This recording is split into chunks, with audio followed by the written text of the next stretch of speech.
Hello and welcome to a new episode of the podcast Russlandsfarerne. We are continuing to talking about my favorite theme, which is the different nationalities and languages of Russia. This time we are going to talk about the Vepsian people and the Vepsian language.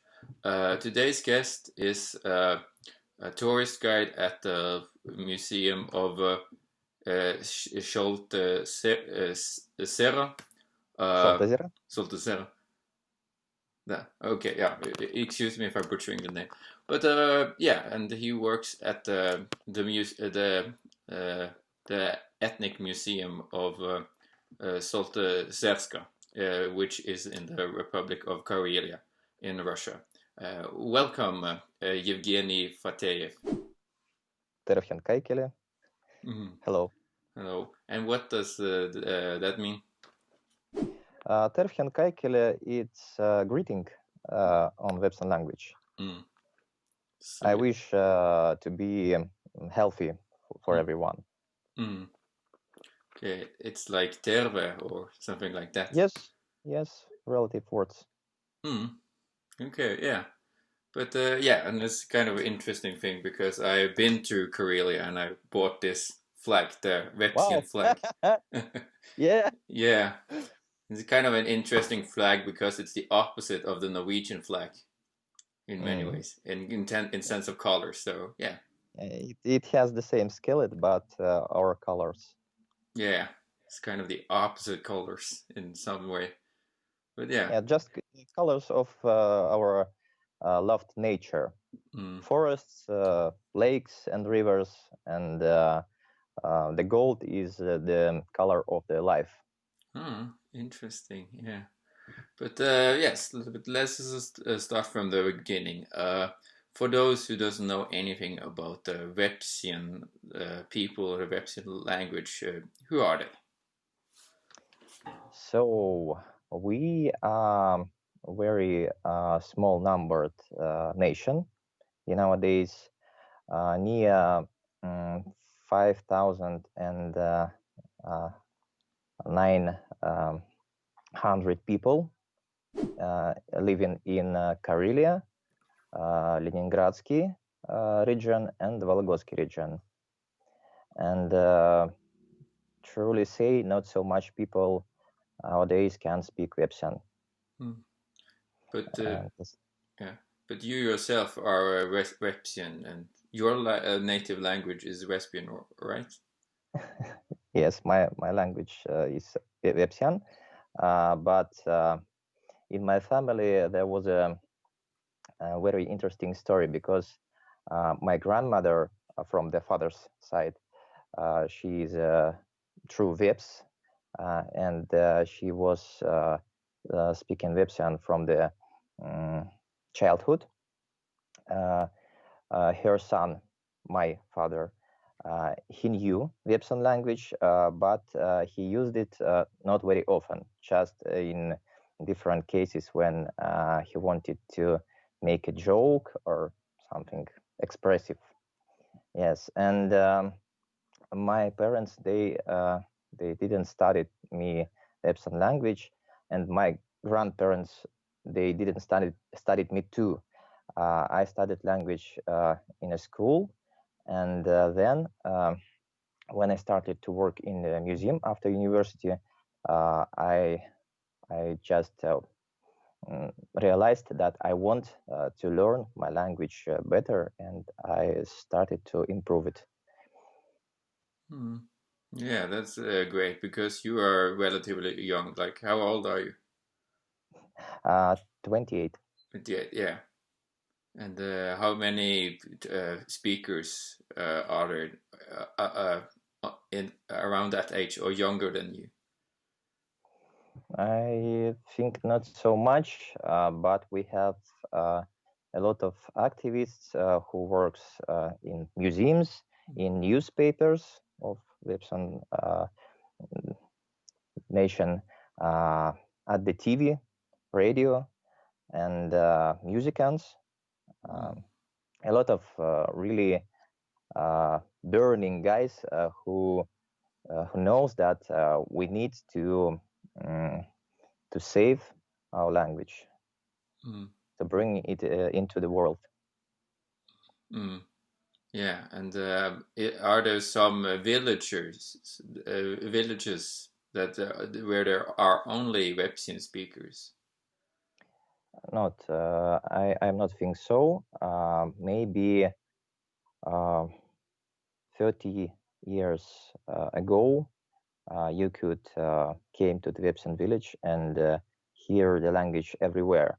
But for the moment, really not so much people will talk on their language.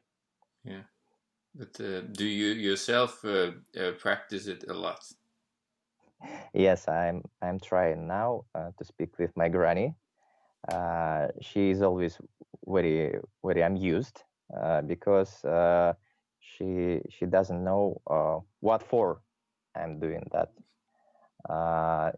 She's understanding that all people around they speak in Russian language, and she can't see the way why we need to speak Vepsan. Yeah, that's kind of sad when even older people doesn't understand the importance of their own language. That is. Yeah, but she herself with her friends, she speaks Vepsan language. That's interesting. So, yeah, you're visiting your grandmother a lot then. I'm living with her. Oh, okay. Yeah. Yeah, that's a good way to learn a language, to live with someone who speaks that language too. So, Yes. yeah. Yes. When I'm trying to write Vepsan songs, I usually need her advice how to need to speak that or another. Yeah, that's kind of interesting. Yeah. So you have published some of those songs on YouTube, or are they available? Yes, sometimes I'm trying to write Vepsan. I started with Russian language, but now I realized that I need to try something with my own language. Yeah. But yeah, but let us talk about the work you do at the museum. What is a normal working day for you? Oh, a lot of different works. Work with people, researching, because my my place is a researcher in the museum, and I am researching different wooden items, wooden instruments, which was used by our people in, for example, 19th century, and I need to describe them, to write different information to the newspapers, to the internet, and to prepare different festivals in the walls of our museum, different meetings. Really, when you have some kind of work in Russia, you usually need to do everything. It's not only your own profession, but different and other activities. Yeah, and but tell us a little about the different tourists that usually come to the museum. Are they usually tourists from other Finno-Ugric nations like Finland and Hungary, for instance?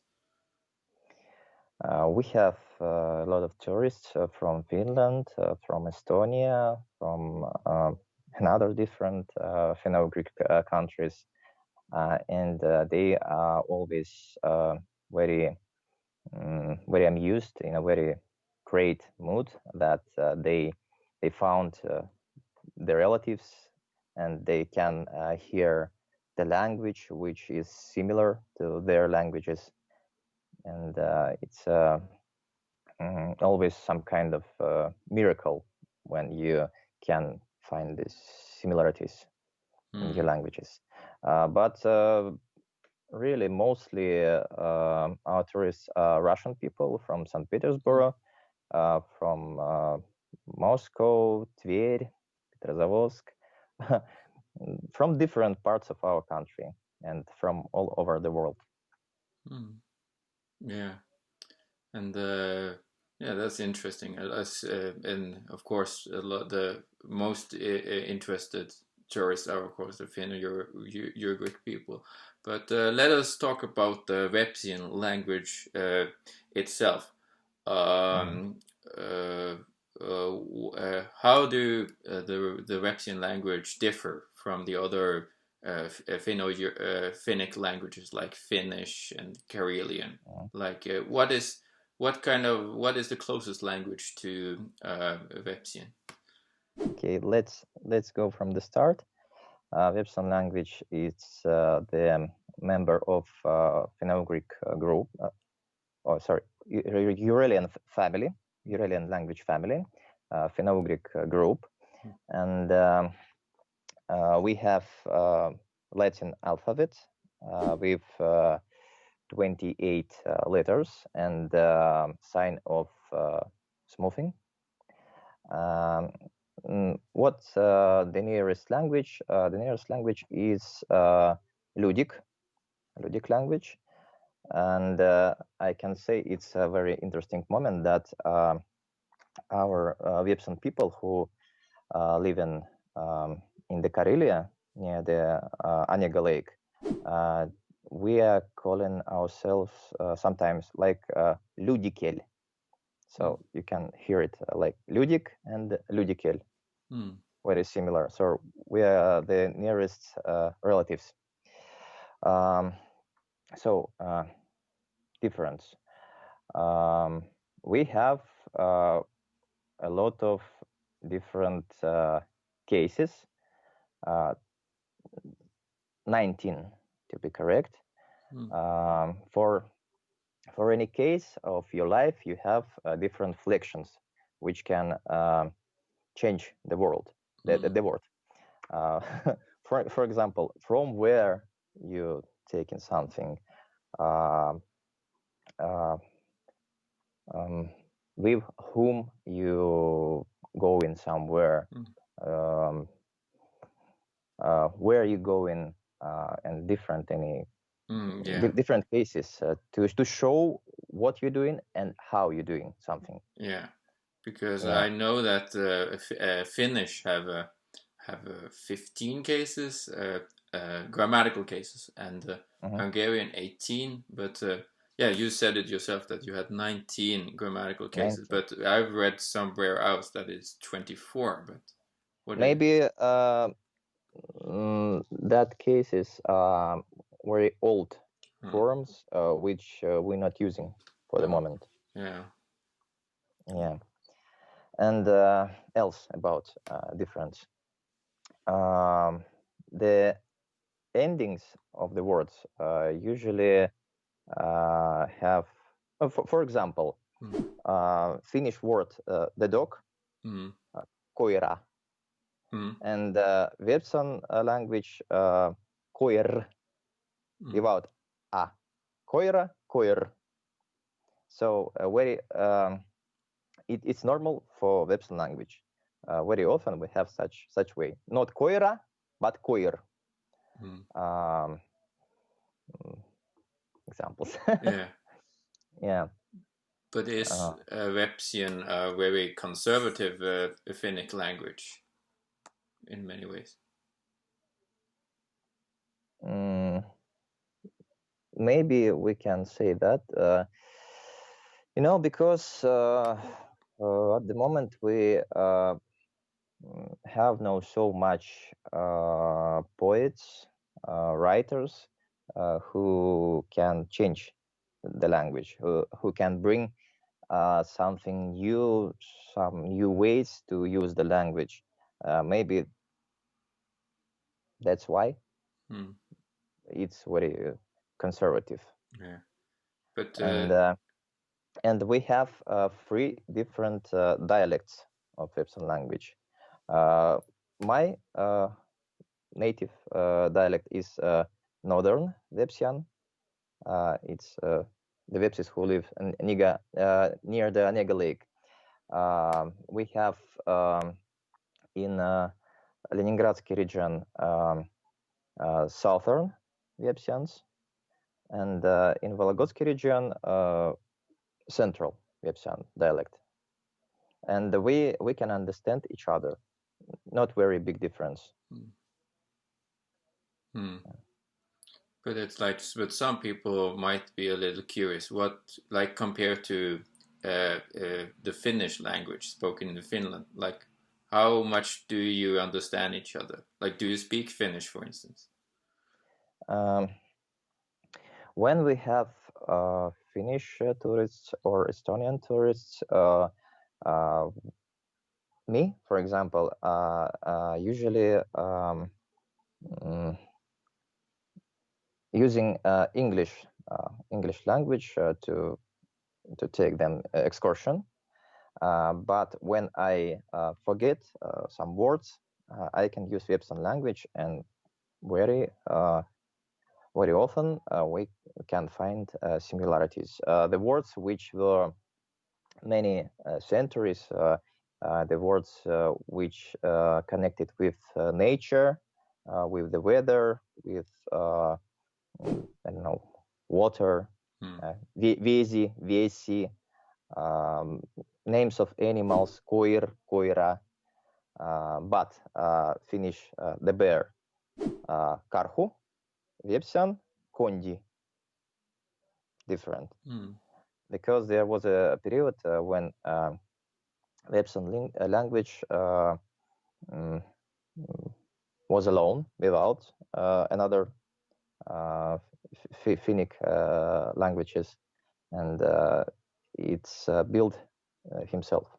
Yeah, it's kind of been isolated from the other Finnic languages. Yes, and we have no so much diphthongs. For example, Karelian, the land, mua, and Vepsian, ma, just ma, shortly. Mu, yeah. Komi mu, yeah, I know. Yeah. Mua, ma. Interesting, and yeah, and like tell us a little about the situation with the language. What is the situation with the Vepsian language? You already told us that there's around 5,000 speakers, and but like, is it like for 3,000 speakers? 3,000. Near 6,000 Vepsian people in Russia living. But are there like schools for children that teaches Vepsian? We have school when you can learn Vepsian language in my village in Rybrika, in the Sholtezera, where I'm working, in the Shoksha, that's the Vepsian village too. And in the Petrozavodsk, we have 2 schools where you can also learn Vepsian language. And we have direction in the university in the Petrozavodsk where you can study Vepsian language too. Vepsian, Karelian, and Finnish language. And you studied it at the university, or? No. At the university, I studied Greek language. Wow. Yes, because my aunt and her daughters, they are teachers of Vepsian language. My aunt, she's one of the first teachers, and one of her daughter is a teacher of Vepsian language. Another is she works in the Vepsian newspaper Kodima, Motherland. So I decided I need to try something different, but the fate took me back to the Vepsian land and to the Vepsian Ethnographical Museum. Yeah, and thank God for that. Yeah, but do you think enough is being done to preserve the Vepsian language, or is it slowly dying? I hope for the best, but we need to realize that there was a very difficult period in the Soviet time when the Vepsian language and Karelian language in different places, they were forbidden languages. And my granny, she was a postman, and she was talking me about that at the work, the head of the post, she always were screaming when they started to speak Vepsian language. It was like something very unnormal for that woman, because she thought that maybe Vepsian language was like a language of I don't know, enemy. Yeah. Because a lot of people they remembered the war, and in the wartime, our region here near the Scholteser, it was the Finnish soldiers that came here, and was a very difficult time because the Finnish people are relatives for us, relative culture, and from the another side, they're the enemies for that moment, because they fought with Soviet government, but we was a part of the Soviet government, Soviet country. Yeah, that's sad, but yeah. But the last question, like I heard that a rumor from many from some friends and some acquaintances in Petrozavodsk, and even a professor in Oslo, that I've heard that President Putin himself might be of Vepsian descent. What do you think? Have you heard that rumor yourself? Yeah, I heard such rumors a lot of times, and I think that different nations of our country, they suppose that Putin is from their nation. I think that's very normal step for make the, I don't know, some kind of show, some kind of to make people love him more. Yeah, maybe. But I think there was a Estonian author that wrote a book about it, that might be possible. And yeah, and also Putin or his family is from the Leningrad region, like around St. Petersburg. So it might be possible. Yeah, that might be because Vepsian people in the Elder Scrolls, we have information that our ancestors, they took part in a very important moment. We can say they created the Russian first government when they invited the Vikings to rule their lands with different another nations, Slavs and different another. And we have such information in the Radzivilovskaya scroll, 13th century. So maybe because such a ancient nation, why not he could have such roots. Maybe not Vepsian, maybe just some kind of Finno-Ugric roots. Yeah, because a lot of Russian have already those roots. So yeah. Okay, but yeah, I think that was everything, and thanks a lot for being on this podcast, Eugeny. Yeah, thank you for inviting. Yeah, and how do you say goodbye in Vepsian? Nyagimai. Nyagimai. Nyagimai. Nyagimai. Okay, and what does it literally mean, word for word? I will see you. I will see. Oh yeah, I will see you. Oh, interesting. Can you repeat that? Няги мой. Nyagumi. Nyagumi. Няги мой. Няги мой.